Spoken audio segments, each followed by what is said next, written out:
Mateo 24, versículo 42.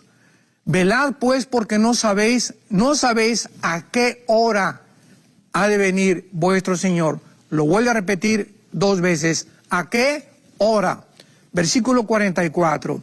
Por tanto, ustedes también estén preparados, porque el Hijo del Hombre vendrá a la hora que no pensáis. No dijo al mes, no dijo al año. Otra vez, por tercera vez, lo vuelvo a repetir, a la hora. Versículo 50. Vendrá el Señor de aquel siervo el día que no espera y a la hora que no sabe. Otra vez, el día y la hora.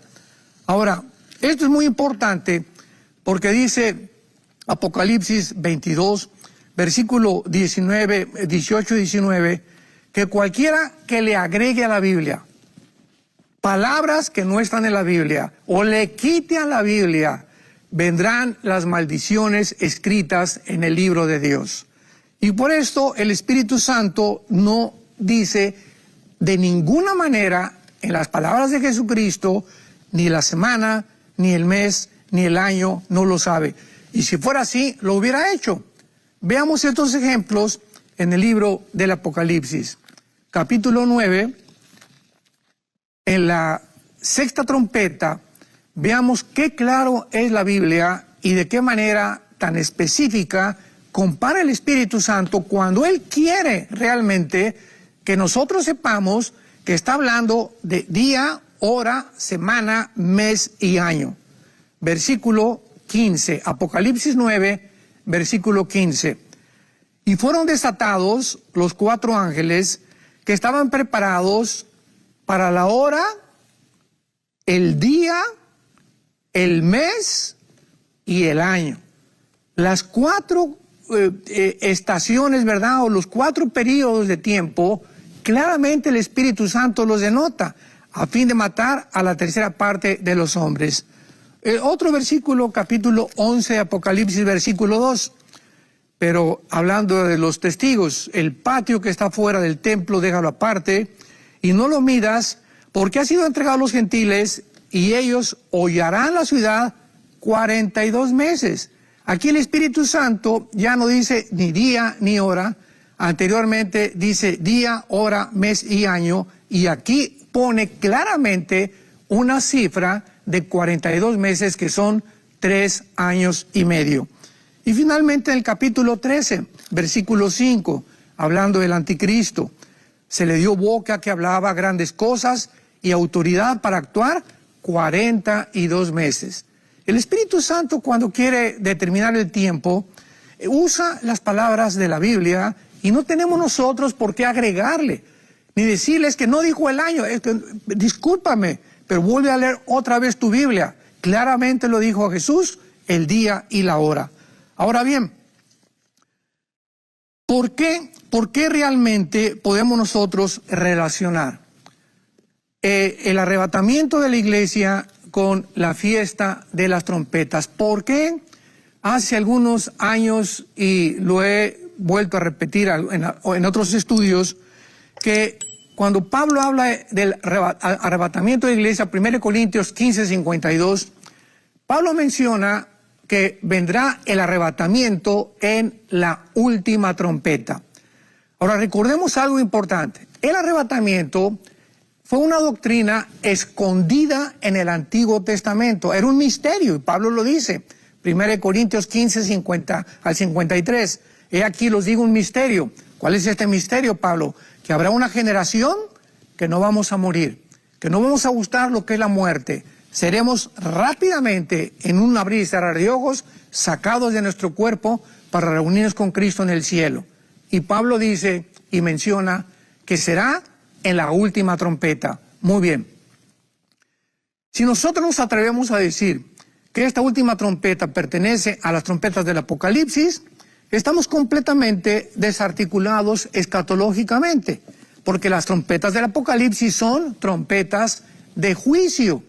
Y en el libro de los Números, en el Antiguo Testamento, cuando Moisés le ordenó al pueblo, no con el shofar, sino que usaran trompetas de plata, para que cuando oyeran el sonido se reunieran en un solo lugar, porque él quería que este grupo de judíos estuvieran al sonido de la trompeta porque estaban todos desperdigados por todos lados, se tocaba la trompeta.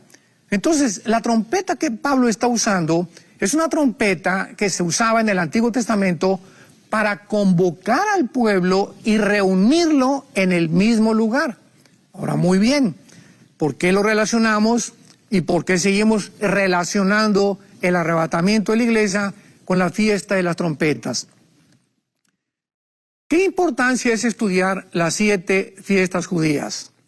Porque en estas 7 fiestas judías, cronológicamente el Espíritu Santo escondió detrás la persona de Jesús. En las 7 fiestas judías está Jesucristo, Levítico 23, y además la cronología del orden de los tiempos de Dios, porque Dios es un Dios de orden, y Él ha establecido el orden en las que las cosas y los eventos profetizados tienen que suceder. En primer lugar, en la primera venida de Cristo se cumplieron las primeras 4 fiestas: la Pascua, los panes sin levadura, los primeros frutos y la fiesta de Pentecostés, que fue exactamente la fiesta de Pentecostés el mismo día en que en el Antiguo Testamento Moisés recibió las tablas de la ley. En el Nuevo Testamento fue 50 días exactos. 50 días exactos. Para Dios es muy importante la gematría y los números, porque los números están asociados con las letras griegas y con las letras hebreas. Son los dos únicos lenguajes donde hay una conexión entre la letra y los números. Entonces no podemos descartar y decir, ¿verdad?, que no puede hacerse cálculos, que no puede haber números, etcétera, etcétera. Entonces, Pentecostés sucede 50 días, porque la palabra Pentecostés significa 50. Muy bien. ¿Cuántas fiestas faltan? Bueno, la próxima es, ¿no oigo? Las trompetas. Después de las trompetas, cronológicamente sigue Yom Kippur, que es la expiación, y finalmente los tabernáculos que celebraremos, capítulo 14 de Zacarías, Malaquías, hasta el tiempo del reino milenial, cuando Cristo reina en Jerusalén junto con el rey David, y nosotros también en diferentes lados donde nos van a colocar, y ahí los tabernáculos serán al milenio. Entonces, si la fiesta de las trompetas es la próxima fiesta judía que tiene que cumplirse a fuerza, y dice la Biblia que es la única fiesta, aparte que se llama Rosh Hashanah, que no tiene un día, escuchen esto, no tiene un día específico para cumplirse, porque la fiesta de la trompeta, todas las demás fiestas, se tienen que cumplir en el mes de Tishri, en el mes de etcétera, etcétera. Pero las trompetas no tienen el día específico para cumplirse. Esto es muy interesante, porque el rapto también no tiene el día ni la hora. O sea, no sabemos si es mañana a las 5 de la tarde o el 27 de junio de 2024, etcétera, etcétera. Pero sí podemos saber, y Dios no está en contra de eso, la temporada o qué relación pueda tener con las fiestas judías. Ahora bien, si el rapto no es en la fiesta de las trompetas, nos damos cuenta que sigue después del arrebatamiento. Yom Kippur.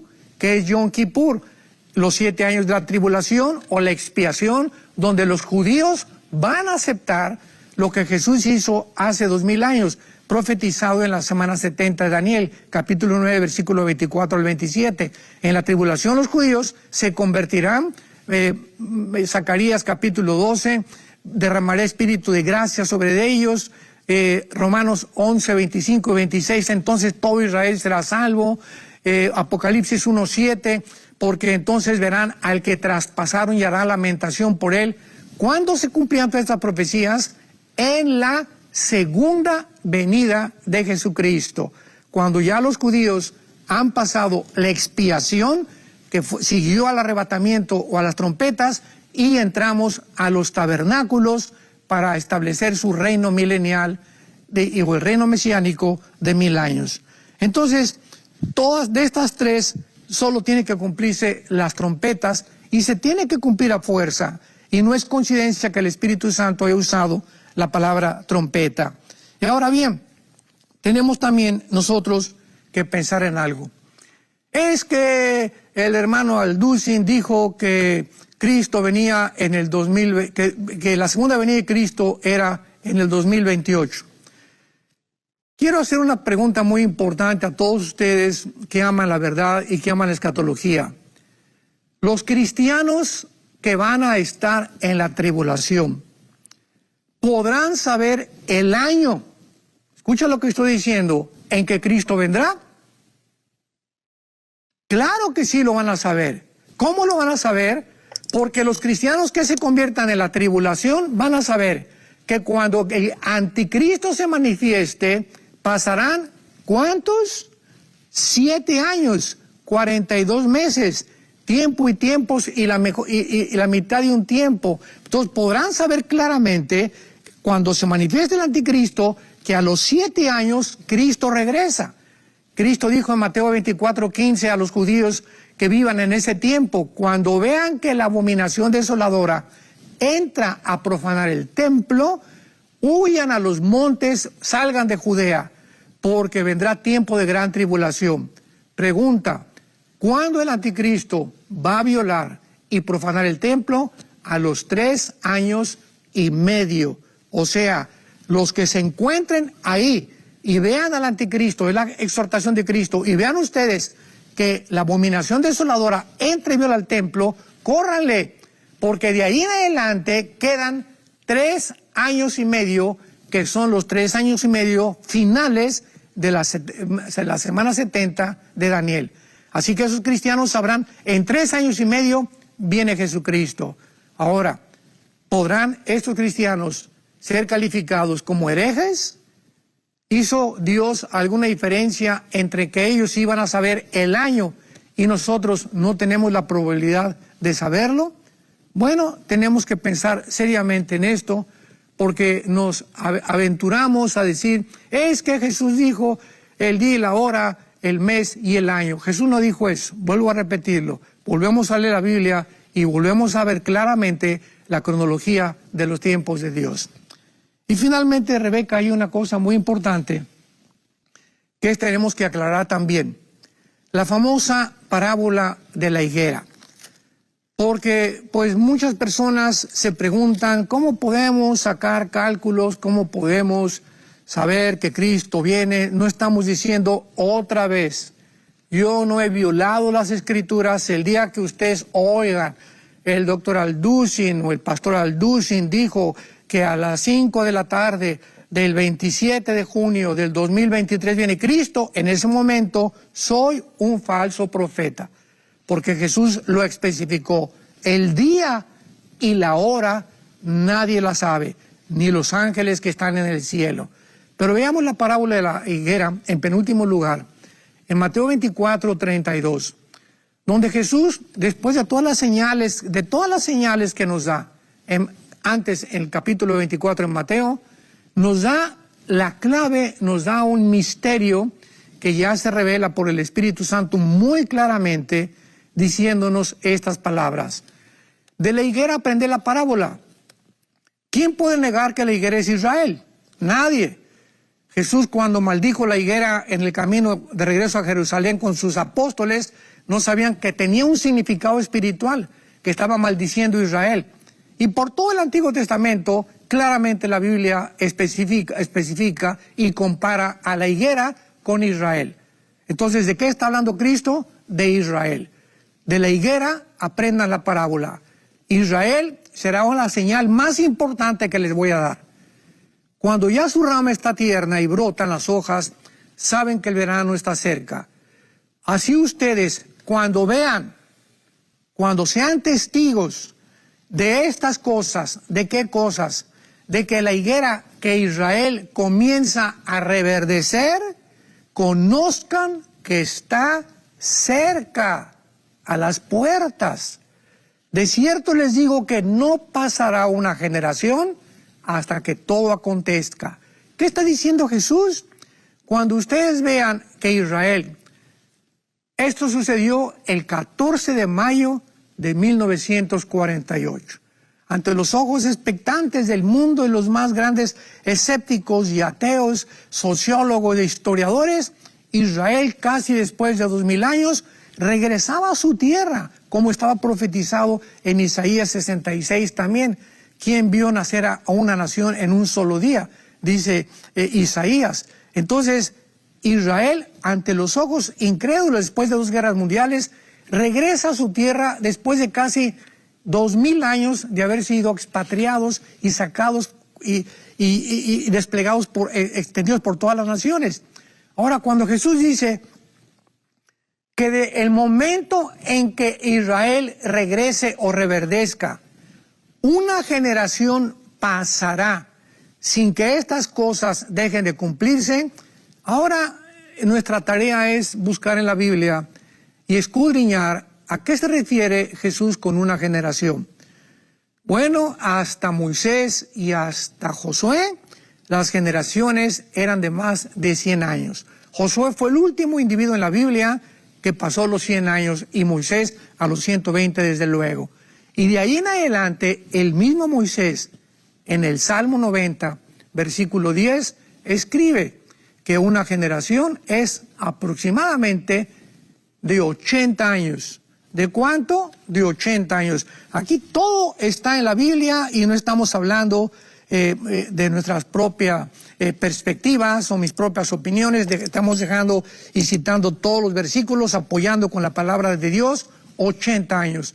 Entonces, ¿qué quiso decir Jesús? Que pasarían 80 años después de 1948 sin que todas estas cosas se cumplieran. Llegamos al año 2028, que fue el cálculo que yo hice, le sumo a 48, 80 años, llegamos al 2028. ¿Estoy siendo un falso profeta? ¿Qué dice la ley de los falsos profetas en el libro de Deuteronomio en el Antiguo Testamento? Cuando un profeta hable y no se cumpla lo que dijo, entonces sabemos que fue un falso profeta. Pregunta, ¿ya llegamos al 2028 para ser yo considerado un falso profeta? No hemos llegado todavía, ¿verdad? Y si una generación no es 80 años, y si el 48, 80 años, quitándole los años bisiestos y el calendario judío que es de 360 días con el calendario gregoriano que es de 365 en nosotros, es una aproximación más o menos, no sabemos el mayo del 28, etcétera, etcétera. Ahora muy bien, si yo estoy equivocado y por eso me están agrediendo y tachándome, lastimando a mi familia, a mis hijos, a nuestros nietos, cumplo este año 46 años de estudiar las profecías bíblicas, 46 años de estudiar, ha sido mi pasión la escatología. Y si yo estoy equivocado en haber dado el 2028, cuando llegue el 2028 me pueden crucificar. Y yo, sinceramente, si llega el 2028 y no ha pasado todo esto, yo les pediría perdón. ¿Por qué no? No hay ningún siervo de Dios que haya sido exacto en todo lo que dijo. Pero no hemos llegado al 2028 para que yo sea condenado. Y nos damos cuenta, estamos a punto de una guerra nuclear, estamos a punto de la desarticulación de Europa, que surja el nuevo imperio, el antiguo imperio romano en su segunda etapa, de acuerdo a Daniel capítulo 2, estamos ante un nuevo orden económico internacional, estamos ante situaciones en las que ¿quién puede dudar que nos encontramos en los últimos tiempos? 2 años de pandemia nos confinan, por primera vez en la historia, nos damos cuenta que todo se apaga, ya no hay risas, todos enmascarados, viene la imposición después de las vacunas, etcétera, etcétera.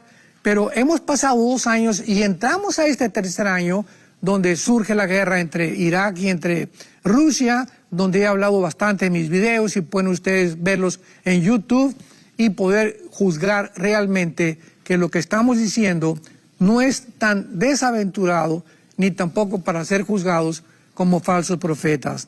Voy a repetir, si en el 2028 yo pido perdón porque Jesús no vino y me equivoqué, bueno, los amilianistas, ¿verdad? O los hermanos en Cristo que no creen en las profecías bíblicas de los últimos tiempos, que no creen en el rapto, que no creen en las semanas 70 de Daniel, que no creen en el milenio, los amilianistas, ¿verdad? Como mi hermano Michelet, que cita a este señor en uno de los últimos videos. El hermano Michelet es amigo mío, yo lo admiro, es un grande hombre de Dios, es un grande predicador. Pero en la línea escatológica, él no piensa como yo, ni lo voy a obligar a pensar como yo. Pero yo lo amo y lo respeto y jamás me atreveré a atacarlo porque él no cree en el milenio, ni tampoco cree en la tribulación. ¿Por qué? Porque es la línea escatológica de este tipo de cristianos que tienen otra línea diferente a los pretribulacionistas a los cuales yo pertenezco. Entonces tenemos que tener cuidado, ¿verdad? Porque no nos podemos agredir ni atacar simplemente porque tú no piensas como yo, etcétera, etcétera, porque ahí es cuando Jesucristo nos recuerda sus palabras: si yo hablo todas las lenguas del mundo y tengo todo el conocimiento del mundo y tengo toda la teología del mundo y no tengo amor, nada soy. Jesús no está viendo quién está mejor en su línea escatológica, si los pretribulacionistas o los amilianistas. Jesús está viendo que el amor todo lo sufre, todo lo espera, todo lo perdona, no busca lo suyo, no guarda rencor. Antes que cualquier otra cosa, entre nosotros, cristianos que me escuchan, mantengámonos unidos, mantengámonos en amor. Estamos enfrentando un mundo muy difícil, muy peligroso. Los demonios están sueltos por todos lados, los medios de comunicación, mentiras por todos lados. Y nada, lo único que falta es que el mundo comience a asomarse y nos vean peleándonos, despedazándonos, desgreñándonos unos a otros, atacándonos unos a otros, insultándonos unos a otros. Tú eres esto, tú eres aquello porque no piensas como yo. Dios nos libre de dar ese espectáculo. Recordemos que cuando Abraham y Lot se separaron fue porque los pastores de Lot, Génesis capítulo 13, comenzaron a pelearse entre ellos. Y Abraham, para que los habitantes alrededor no pudieran verlos a ellos como familia pelearse, le dijo a Lot: mira, Lot, no nos peleemos enfrente de las personas que nos están rodeando, que no son cristianos. Si tú te quieres ir para allá, no hay ningún problema. Yo me voy para el otro lado. Entonces, en el rapto se van todos los que estamos en Cristo, los que fuimos bautizados en el cuerpo de Cristo por el Espíritu Santo, la iglesia, que no existía en el Antiguo Testamento. Los santos del Antiguo Testamento van a resucitar. Isaías 26, Daniel capítulo 12, el 1 al 3 lo vamos a ver hasta después de la tribulación. Entonces, en el rapto es para todos los cristianos desde Pentecostés hasta el día que Cristo venga por nosotros. Y dice así: y luego nosotros que vivimos, los que hayamos quedado, seremos arrebatados juntamente con ellos en las nubes para recibir al Señor en el aire, y así estaremos siempre con el Señor. Por tanto, aliéntense los unos a los otros con estas palabras. Esta es una de las verdades más grandes, más profundas y más emocionantes de la Biblia: la doctrina del arrebatamiento de la iglesia. Una doctrina que inclusive está siendo negada. En mis viajes yo me he encontrado pastores que están diciendo que no es verdad que existe el rapto. Hasta ese grado se ha llegado a introducir estas herejías. La Biblia dice que millones de personas de repente vamos a desaparecer del mundo, y la mayor parte de los seres humanos que se queden aquí van a quedarse con la baba colgando. Van a preguntarse, ¿verdad?, qué pasó. Los periódicos mañana en la mañana o el día que pase el arrebatamiento, los medios de comunicación, Fox News, CNN, Televisa, ¿verdad?, Televisión Azteca, Telemundo, Univisión, todos los sistemas masivos de comunicación, desaparecieron millones de personas de repente. Voltearon millones de personas y ya no está la esposa, ya no está tu esposo, ya no están tus hijos, ya no están los bebés en los hospitales, aviones que se van a estrellar porque los pilotos desaparecieron, grandes accidentes de tránsito en todas las carreteras porque de repente choferes desaparecieron de sus vehículos, y va a ser un caos internacional. Millones de parejas serán separadas, el incrédulo se quedará, el creyente desaparecerá. Aviones sin pilotos, choferes sin vehículos, niños en sus cunas, gobiernos se quedarán sin cientos de políticos, barcos sin sus capitanes, etcétera, etcétera. ¿Qué es el rapto en primer lugar? Vamos a definir doctrinalmente qué significa el arrebatamiento de la iglesia. Es el próximo evento en el calendario profético de Dios. Lo próximo que va a suceder dentro de las profecías de la Biblia es el arrebatamiento de la iglesia. Dicho de manera simple, es la primera fase de la venida de Cristo y la intersección de dos eventos: la resurrección de los muertos, o sea, los creyentes de la época de la iglesia, y la transformación instantánea de nuestros cuerpos. Cuando Cristo regrese, va primero a venir en el aire sin poner los pies en la tierra. Viene por nosotros para sacarnos con Él, y mientras nos vamos con Él, van a pasar en la tierra 7 años de tribulación. Repito, viene Cristo y nos saca, y va a firmarse un tratado en el Medio Oriente por el anticristo.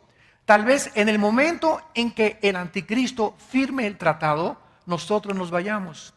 Porque en 2 de Tesalonicenses capítulo 2 dice que el anticristo no vendrá sin que antes venga la apostasía y se manifieste entonces el hijo de perdición. Lo vamos a ir viendo también. Entonces nos vamos en el rapto, pasan 7 años de tribulación, y al acabar la tribulación, la guerra del Armagedón, nosotros en los 7 años, mientras estamos en el cielo, estamos en el tribunal de Cristo. 1 Corintios capítulo 3, donde vamos a ser evaluados y recompensados de todas las cosas mientras estábamos en el cuerpo.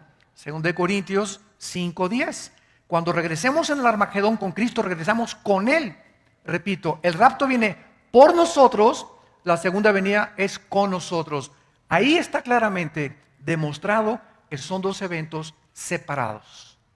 En el rapto viene por nosotros, en la segunda venida viene con nosotros, ya glorificados, a establecer su reino milenial aquí en la tierra. Entonces, la primera venida de Cristo sucede en dos fases: el arrebatamiento de la iglesia, y la segunda después de la tribulación, cuando regrese para derrotar al anticristo e iniciar la guerra del Armagedón. En segundo lugar, cuando nos referimos al rapto de la iglesia, estamos también refiriéndonos a la resurrección de los justos, porque los que no son cristianos no van a resucitar en el arrebatamiento. En el arrebatamiento resucitan todos los que habían muerto, pasan 7 años de tribulación, y después venimos nosotros con Cristo, y después 1000 años, y al acabar los 1000 años resucitan los que no recibieron a Cristo en sus vidas. Esto está en Apocalipsis 20, del 11 al 15, y se conoce en la Biblia como el juicio del gran trono blanco. Y en tercer lugar, la resurrección de los justos o de los cristianos se llama en la Biblia la primera resurrección, en Apocalipsis 20, del 4 al 6. ¿Por qué se llama la primera resurrección? Vayamos a 1 Corintios otra vez, capítulo 15, y veamos esto con detenimiento, porque vamos a demostrar que va a haber muchas resurrecciones, varias resurrecciones. Dice el versículo 22, 1 Corintios 15, porque así como en Adán todos mueren, en Cristo todos serán vivificados, pero cada uno en su debido orden. Aquí ya está hablando Cristo de un orden de las resurrecciones. Las resurrecciones van a tener un orden. ¿Quién fue el primero que resucitó? Claro, ¿verdad? Porque antes de Cristo resucitó Lázaro, ¿no es verdad? Pero Lázaro volvió a morir. Todos los que resucitaron antes de Cristo volvieron a morir.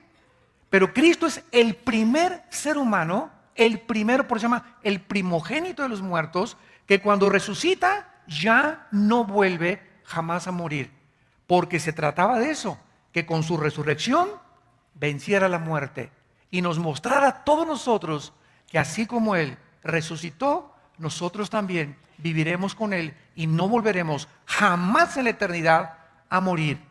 Entonces dice aquí en Corintios, cada quien en su orden. Cristo, número 1. 2, ¿quién resucitó con Cristo? ¿Se acuerdan que se abrieron las tumbas? ¿Se acuerdan de la resurrección de Cristo? Y muchos que habían muerto resucitaron, ¿verdad? Tal vez entre ellos iba Lázaro también, pero hubo cantidad de santos que resucitaron para cumplir la fiesta de Levítico 23, que se llama la fiesta de las primicias. Cuando los sacerdotes entregaban el fruto, ¿verdad? O el pueblo a los sacerdotes, recibían el fruto y recibían una gavilla junto con el fruto. Entonces el fruto es Cristo, el primer fruto entre los muertos, y la gavilla tenía que acompañarlo, que eran los que resucitaron juntamente con él. Y luego dice el versículo 23, luego los que son de Cristo en su venida. Aquí se está refiriendo, ¿verdad?, ya a nosotros en el arrebatamiento, y luego el fin, cuando entregue el reino de Dios. Muy bien, después de nosotros, ¿quién va a resucitar? Después de nosotros, ¿quién sigue en la resurrección? Bueno, siguen, ¿verdad?, los 144,000. En la tribulación van a resucitar los 144,000. Y ahí ya llevamos 4 resurrecciones. Cristo, las primicias, nosotros y los 144,000. Se ven en Apocalipsis 14 en el cielo, alabando a Dios en el monte Sión. Después de ellos, ¿quién va a resucitar? Los 2 testigos. Apocalipsis capítulo 11. Muchos dicen que es Elías y que es Moisés. Puede ser, puede que no sea, a lo mejor es Enoc y Moisés. Entonces, después viene la resurrección de los 2 testigos, que en Jerusalén los 2 se van a levantar enfrente de toda la gente. Y después de ellos, al final de la tribulación, viene la resurrección de todos los santos del Antiguo Testamento. Qué importante es, santos de Dios, que ustedes tengan esta doctrina y que sepan exactamente, escatológicamente, las profecías de la palabra de Dios. Y después, al acabar el milenio, la última resurrección, los malos, que van a presentarse, y ya vamos a estar nosotros como el gran jurado, donde Dios va a mandar al lago de fuego a todos aquellos que rechazaron y que no quisieron nada con su Hijo Jesucristo. En aquel tiempo, entonces, Dios les va a demostrar que Él nunca mandó a nadie al infierno. Como me dijo una vez una viejita, ay, hermano Alducin, Dios es más bueno que San Crisóstomo. Le dije, sí, Dios es bueno, claro, Dios es amor. Y me dice esta viejita, es que Dios no va a mandar a nadie al infierno porque es muy bueno Dios y al final va a perdonar a todos. Y le dije, amén, yo estoy de acuerdo con usted. Dios no va a mandar a nadie al infierno, ellos se van a ir solitos. De tal manera amó Dios al mundo que dio a su Hijo unigénito, para que cualquiera de ustedes en esta mañana y los que deben a traer los millones por la televisión no se pierdan. Dios abrió sus brazos en la cruz y dijo, los amo. Me acusan de injusto. Una vez me dijo un ateo, oiga, es que no es justo, me dice, dentro de la justicia y la jurisprudencia y las leyes por aquí por allá, no es justo que Dios nos culpe de un pecado de Adán y Eva y que hayamos nacido todos pecadores por la culpa de un par como ustedes enseñan de la Biblia. ¿Usted considera eso justo? Y le dije, no, no es justo, tiene usted razón. Y le pregunté, ¿y acaso es justo que alguien pague por usted? Ah, caray. Dije, pues así como usted acusa a Dios de injusto, también es injusto que alguien haya pagado todas las maldades y todas las blasfemias que usted hizo en la cruz. Y eso es lo que Dios nos ofrece en la cruz del Calvario, para que Él sea el que justifica y nadie se atreva a decirle, eres un Dios injusto. ¿Me acusas de injusto? Pues es justo que haya muerto por ti y haya pagado por ti, pues es lo que te ofrezco. Que yo pago por ti todas las tonterías, las blasfemias, las fornicaciones, los abortos, los latrocinios, los homicidios que tú has hecho en tu vida. Todo lo pago yo por ti, no tienes tú por qué pagar nada, lo pago con mi sangre y con mi vida en la cruz. Esta es la injusticia más grande, que alguien entre cuando Barrabás había sido el criminal más grande de todos los tiempos y de repente entró un soldado y le abrió la puerta a Barrabás y le dijo, eres libre, Barrabás. Y Barrabás salió, pero ¿cómo que soy libre? ¿Por qué? Porque alguien, el que está allá afuera, pagó por ti. Eso es lo que Dios, el mensaje que Dios nos da. Somos libres. Pero ¿cómo es posible si yo fui bandido, borracho, parrandero y jugador? marihuano, neurótico, esquizofrénico, 4 o 5 divorcios, inmatei, etcétera, etcétera, eres libre. Pero esto no es posible, alguien tiene que pagar. No, es que ese es el mensaje del Evangelio y de la gracia de Dios. Dios paga en nuestro lugar lo que nosotros merecíamos pagar por amor de su Hijo Jesucristo. Para que Dios sea el que justifica y que nadie se atreva a decirle a Dios que es injusto. Porque es más injusto que Él haya pagado en nuestro lugar. Muy bien, vamos ahora a ver rápidamente qué sucede cuando morimos. Para comenzar a poner las primeras bases para ir desde la A hasta la Z. Para poder entender cómo se va a llevar a cabo esta reunión de nuestro cuerpo, nuestra alma y nuestro espíritu en el arrebatamiento, tenemos que comprender lo que la muerte física le hace al cuerpo, al espíritu y al alma. ¿Qué sucede cuando un cristiano se muere? ¿Qué pasa con su alma, su espíritu, a dónde se van, su cuerpo, etcétera, etcétera? En primer lugar, la palabra muerte, apúntalo por favor, no significa en la Biblia cesar de existir. La palabra muerte no significa cesar de existir, ni tampoco aniquilación. La palabra muerte significa separación. Separación. Cuando dice la Biblia que nacimos, Efesios 2:1, muertos en delitos y en pecados, ¿qué está diciendo? Que nacimos separados de Dios espiritualmente. Somos espíritu, tenemos un alma, vivimos dentro de un cuerpo. Otra vez, soy espíritu, tengo un alma y vivo dentro de un cuerpo. En otras palabras, mi espíritu y mi alma son realmente mi yo y están dentro de una botella, dentro de un envase, dentro de una casa temporal que está sujeta a la corrupción o físicamente a la ley de la entropía. Todo se desgasta, estamos muriendo celularmente desde que nacimos y este cuerpo cada día se agota y se desgasta hasta que llegamos a lo viejito, ¿verdad? Nacemos chiquitos y llegamos a la vejez. Y el alma y el espíritu se van renovando dentro de nosotros. Esto se hace cada vez más viejo, pero el interior, con la palabra de Dios, va haciéndose más fuerte y más fuerte y más fuerte y más fuerte. Cuando Adán y Eva pecaron, el espíritu se apagó, se separó de Dios.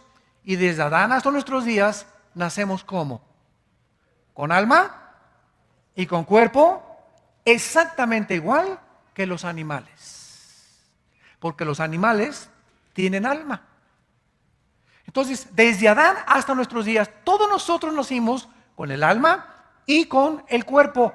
La única diferencia entre nosotros, aún separados de Dios espiritualmente, entre nosotros y los animales es que aún cuando nacimos separados de Dios, muertos espiritualmente a Dios, Dios puso dentro del alma la conciencia de la eternidad.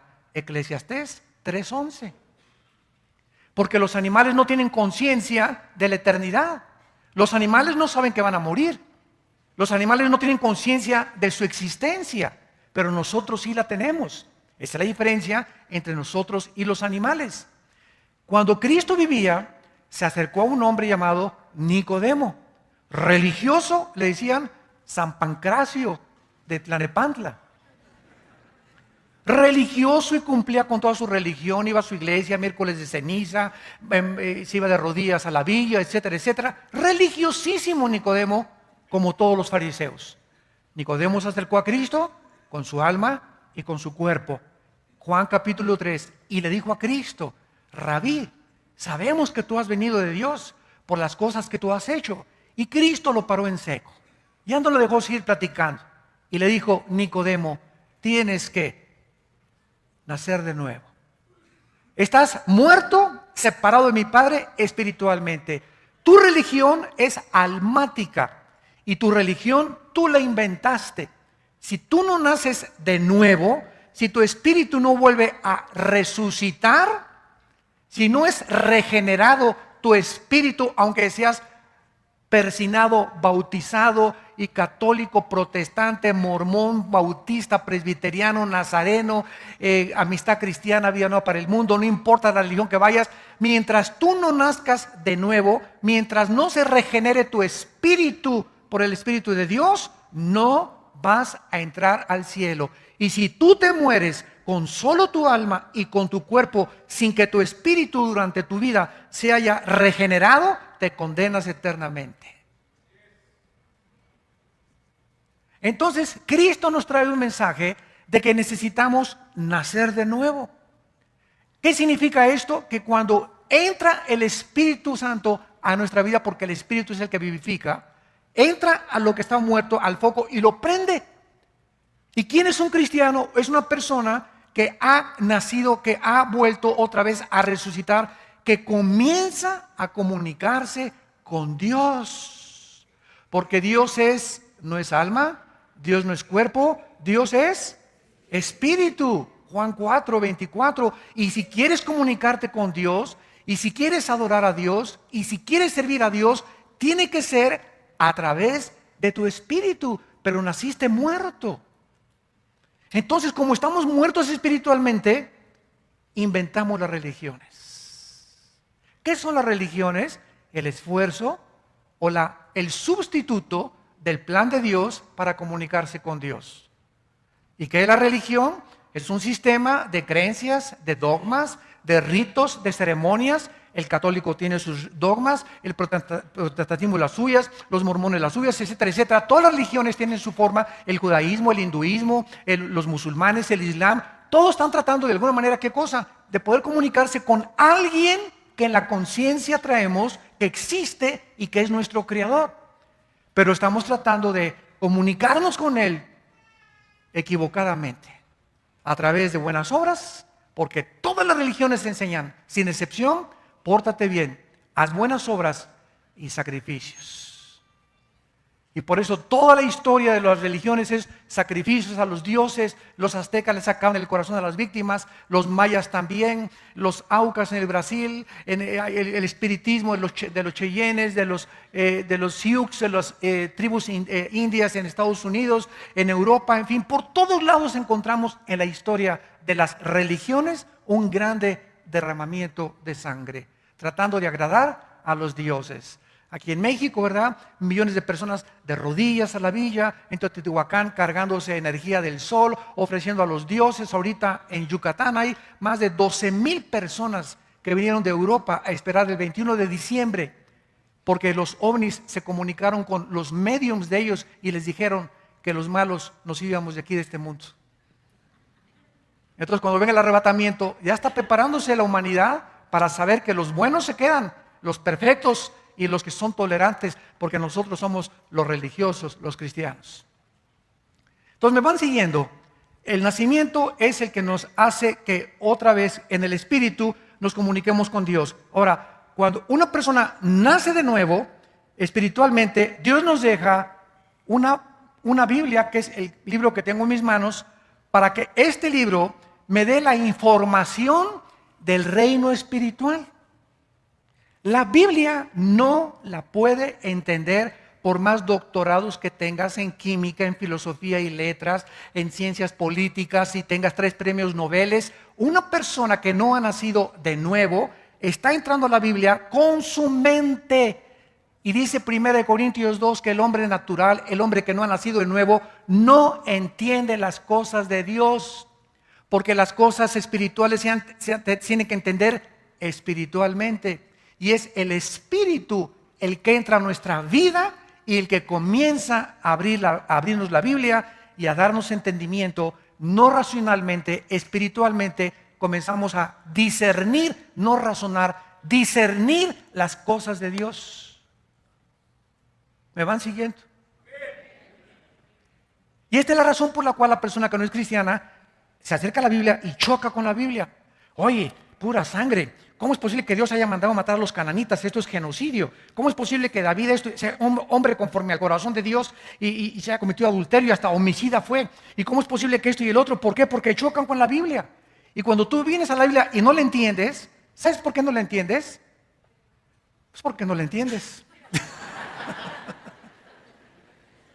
Tan sencillo como esto, ¿verdad?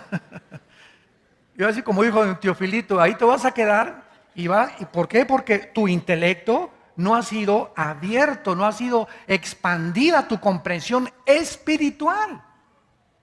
Porque las cosas del espíritu no se pueden racionalizar con la mente intelectual, se tienen que discernir.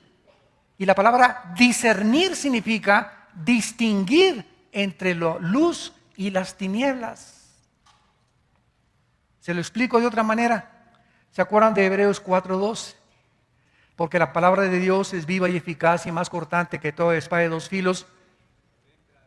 Y discierne, ¿verdad? Las cosas, ¿verdad? Del espíritu y penetra hasta el alma y el espíritu y discierne las intenciones y los pensamientos del corazón. Fíjense lo que dice Hebreos 4:12. Este es el alma y este es el espíritu, la mitad de mi Biblia. Este es el alma, este es el espíritu. Cuando nacemos y no hemos nacido de nuevo, el alma y el espíritu están así, amalgamados. El espíritu está muerto y el alma tiene un poco de vida, porque tiene la conciencia de la eternidad, repito. Entonces, para la persona que no tiene a Cristo, todo es gris. Una persona que no tiene a Cristo no puede distinguir claramente el bien y el mal. Bueno, sabe que matar es malo, todas las tribus africanas lo saben, los ignorantes lo saben que robar es malo, que el adulterio es malo, que una muchacha no debe casarse más que virgen. Son conceptos que ya trae el alma humana, la ley escrita en el corazón, la conciencia, pero no distingue claramente qué es realmente, qué es bueno y qué es malo a los ojos de Dios. No, pues todo el mundo ahorita vive en pecado y se acuesta con su novio y cuando nos casemos vamos pero antes de casarnos puedo tener relaciones sexuales, el matrimonio gay no hay ningún problema, el aborto no hay ningún problema. Se dan cuenta, ya en las cosas profundas ya no hay distinción. Ya está así, ya no saben quién es bueno, quién es malo, quién tiene la verdad, quién no tiene la verdad. ¿Será fumar marihuana bueno? ¿Será malo? ¿Será tener 3 esposas bueno? ¿Será malo? Ya no hay distinción. Entonces la palabra de Dios, dice en Hebreos 4:12, cuando entra, separa el alma del espíritu. Solo la palabra de Dios me pone aquí el espíritu y me pone el alma. Y entonces Dios comienza a comunicarse a mi espíritu y mi espíritu comienza a mandarle la información a mi alma para cambiar mi manera de pensar. Nadie puede cambiar a un ser humano su manera de pensar más que la Biblia. Nadie. Por más que tenga 5 idiomas y políglota y culto, nadie puede cambiar tu manera de pensar más que la Biblia. Entonces, la Biblia, Romanos 12:2, no se conformen a este mundo, sino transfórmense. El espíritu, la comunicación al espíritu viene de este libro. Mi espíritu solo puede tener contacto con Dios a través de la Biblia. Entonces la Biblia se comunica a mi espíritu, me comienza a mostrar las cosas de Dios, mi espíritu le comienza a pasar la información, escúchenme, a mi alma, a mi mente. El alma está en la mente. Mi mente comienza a ser transformada. Híjole, tengo que tratar bien a mi esposa. El adulterio no va a ser bendición. Tengo que obedecer a mis padres, tengo que pagar impuestos, tengo que hacer esto, comienzo mi mente a cambiar, yo tengo que mi dinero dárselo a Dios, muchas cosas comienzan a ser transformadas en mi manera de pensar. Ya no soy el que yo era antes de que mi espíritu estuviera muerto. Y una vez que mi alma comienza a ser transformada, mi alma comienza a gobernar mi cuerpo. Y mi cuerpo se comienza a convertir en mi esclavo. Que quiero una pizza a las 2 de la noche, cállese, no le doy nada. Que esa muchacha comienza a relinchar como caballo de las muchachas, ¿verdad? Nada, Señor, ayúdame, ¿verdad? Mi esposa nada más. Y comienzo a decirle a mi cuerpo las pasiones que están dentro de ese cuerpo. Aquí en el cuerpo opera el pecado. Aquí operan los demonios. Los demonios no operan en el espíritu, porque no hay comunión entre el espíritu y las tinieblas. Si hay demonios en tu vida, no están en tu espíritu. Por eso un cristiano no puede ser poseído, porque le pertenecemos a Dios. Pero puede ser influenciado en tu cuerpo y gobernar tu cuerpo y dominar tu cuerpo y crear de la pornografía un hábito, una obsesión, del alcoholismo, de las drogas, del odio, etcétera, etcétera, que infectan a tu alma. Porque cuando el cuerpo no se somete al alma, la mente es infectada. Entonces se dan cuenta cómo es y cómo opera mecánicamente la transformación bíblica del cristiano. El espíritu tiene que nacer de nuevo, el espíritu tiene que ser alimentado con la palabra de Dios. Mientras más leo la Biblia, mientras más medito, mientras más tengo comunión con Dios, más mi mente se renueva. Y mientras más se renueva mi mente, más fuerte soy mentalmente, porque mi cuerpo trae una fuerza como ustedes no se imaginan. Cristo se lo dijo en Getsemaní: el espíritu está presto, pero la carne es débil, débil, débil, débil. Y por eso le pregunto a una persona: ¿por qué fumas? ¿Qué no sabes que el cigarro te infecta las encías, la laringe, el esófago, todo, y que el alcohol te amuele el hígado? Sí, sí lo sé, hermano, pero no puedo dejarlo de hacer. O sea, esa persona tiene una fuerza en el cuerpo mucho más grande que su fuerza de voluntad. Yo sé que la pornografía me afecta, pero soy adicto. Hay algo que me lleva a la pornografía y que yo sé que está mal, pero me lleva contra eso, y veo que mi cuerpo vence a mi alma, vence mis pensamientos. ¿Por qué? Porque tu alma no está renovada. Eres débil mentalmente y la fuerza de voluntad no sirve. Dice en Romanos 8: si por el Espíritu vences la carne, vivirás. Muy bien. Una vez que hemos comprendido más o menos esto, vamos a ver ahora a continuación, en segundo lugar, en el capítulo 35 del libro del Génesis, la diferencia entre el espíritu y el alma. Hay algunas enseñanzas de algunas iglesias que enseñan la famosa dicotomía, dicodos, que el alma y el espíritu es lo mismo y que son términos intercambiables. ¡Qué gran error! Tanto etimológicamente, la etimología es la rama de la ciencia que estudia la raíz de las palabras. Y saben ustedes que casi todos los lenguajes vienen del latín y del griego. Entonces, cuando estamos una etimología o cuando estamos hablando de palabras, qué importante es definir qué estamos diciendo, ¿verdad? Yo en mis debates que tengo con los ateos o con comunistas o con musulmanes en la televisión, en el radio, siempre me enfrento con lo mismo. Me encuentro con personas que quieren debatir conmigo y están usando términos que ni ellos mismos conocen. Entonces tengo que regresar: oye, ¿qué quieres decirme con lo que tú me estás, con esa palabra que usaste? Entonces, cuando comenzamos a definir los términos, comenzamos ya a aclarar un poco más la comprensión de la mente para poder tener un diálogo más comprensible o más racionalmente contra estas personas.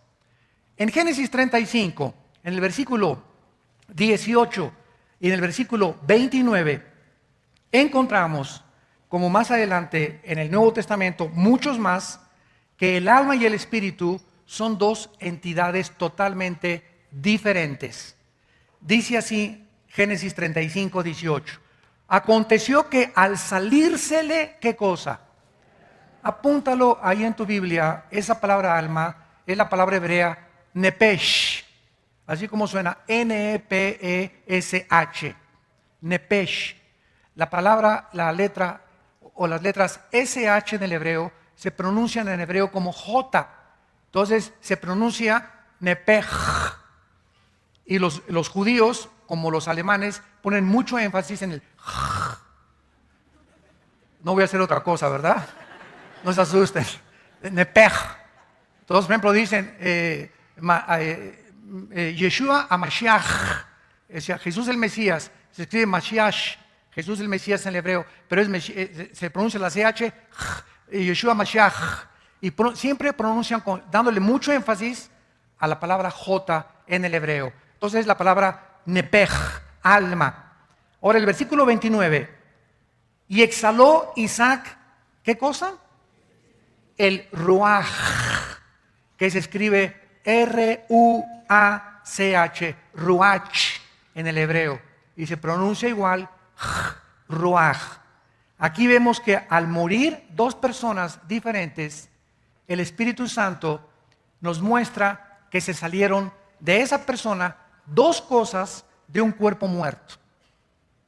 Cuando morimos hay dos cosas que salen de dentro de nosotros: el alma, nepej, y el espíritu, roaj. Estas dos palabras, etimológicamente, que significan dos cosas distintas, nos muestra que son diferentes. Como Hebreos 4:12. La palabra de Dios discierne el alma y el espíritu. 1 Tesalonicenses 5:23, para que todo vuestro ser, espíritu, alma y cuerpo sean guardados irreprensibles en la venida de Cristo. Entonces yo no encuentro, ¿verdad?, ninguna discrepancia o ningún argumento para sostener que el alma y el espíritu son diferentes. Ahora muy bien, ¿cuál es la diferencia? Apúntalo. El alma es el centro de nuestras emociones, sentimientos, la voluntad y el intelecto. Otra vez, el alma es el asiento de las emociones, los sentimientos, la voluntad y el intelecto. Y el espíritu es la parte inmaterial del ser humano a través de la cual conocemos, servimos y adoramos a Dios, porque Él es espíritu.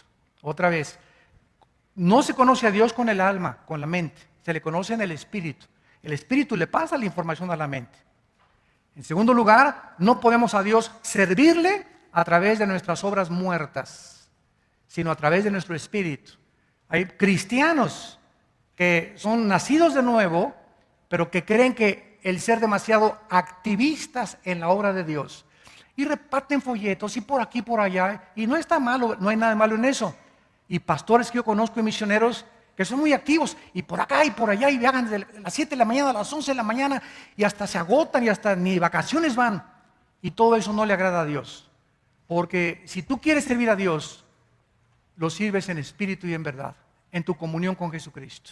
1 Corintios 1:9. Fuimos llamados a la comunión con Jesucristo. Mientras tú no le des a Dios la prioridad en tu vida, de en las mañanas tener como prioridad tu tiempo con la Biblia y en oración, hagas lo que hagas, puedes hacer iglesias, puedes predicar, mientras no entendamos que servimos a Dios primero, a Él en comunión y en oración, no vamos a entender qué es servir a Dios. Yo oí un testimonio hace poco de un pastor en Estados Unidos que Dios le quitó la iglesia y dice: me fui con mi esposa a un rancho. Oye, pero yo estaba acostumbrada a la iglesia y a esto y el otro, y estuvimos 1 año y medio en el rancho, me dice el pastor, dio su testimonio, y ni prediqué ni nada. Y Señor, le pregunté a Dios, pero yo quiero servirte en el reino y todo. Y hasta que finalmente, después de que se quebrantó y se humilló delante de Dios, el Espíritu Santo le dijo a este pastor: ¿sabes una cosa? Es que yo quería que durante todo ese año y medio no sirvieras a la gente, me sirvieras a mí. Y te encerré en ese rancho 1 año y medio sin hacer nada, ni activismo, ni predicar, ni nada, para que aprendas que tu prioridad en mi vida es servirme a mí. Eso me impactó tremendamente, porque confundimos el activismo con el servir a Dios. Y mientras no tengamos comunión con Dios y no entendamos que mi tiempo más importante es el tiempo que yo paso con la Biblia y es el que Dios evalúa más altamente, todo lo demás que haga no sirve de nada. Acuérdense de Apocalipsis 2, del 1 al 4, la iglesia de Éfeso, ¿se acuerdan? Oye, vengan para acá los de Éfeso, pónganse aquí mis chiquilines. Todos ustedes, y piense cómo comienza Jesús, para que entendamos este concepto. Yo sé que ustedes han sido muy celosos, han sido muy pacientes, han probado los que son apóstoles y no lo son, se han involucrado en cientos de actividades, y en ese momento, pues todos los cristianos a quienes Cristo se refería podían haber: gracias, Señor. Sabíamos que nos tenías que reconocer. Y de repente Cristo les dice: pero, hay un pero. Hoy el Señor tiene un pero contra nosotros. ¿Cuál será? Quiero decirles que todo eso que han hecho no les sirve de nada, porque han perdido su primer amor. Todas las iglesias que construiste, todo lo que tú hiciste no es absolutamente comparado, porque tienes años que no tienes comunión con mi Hijo. No estás enamorado de mi Hijo Jesucristo. Y le dice Cristo: arrepiéntanse. Fíjense nada más, arrepiéntense y regresen a sus primeras obras, porque si no se arrepienten y no regresan a mí y dejan tanta actividad para dedicarse más a mí, a darme tiempo, les quito el candelero de su lugar. En otras palabras, ¿qué significa esto? Que si tú no entiendes que nosotros somos testigos al mundo y brillamos, y el poder que tenemos para hablar de Cristo es de nuestra comunión con Él, si comenzamos a los activistas, lo hacemos en la carne, y quitar el candelero significa que perdemos nuestro poder espiritual. Y predicamos en la carne, se puede enseñar en la carne, se puede repartir folletos en la carne es bien consagrada y súper religiosa.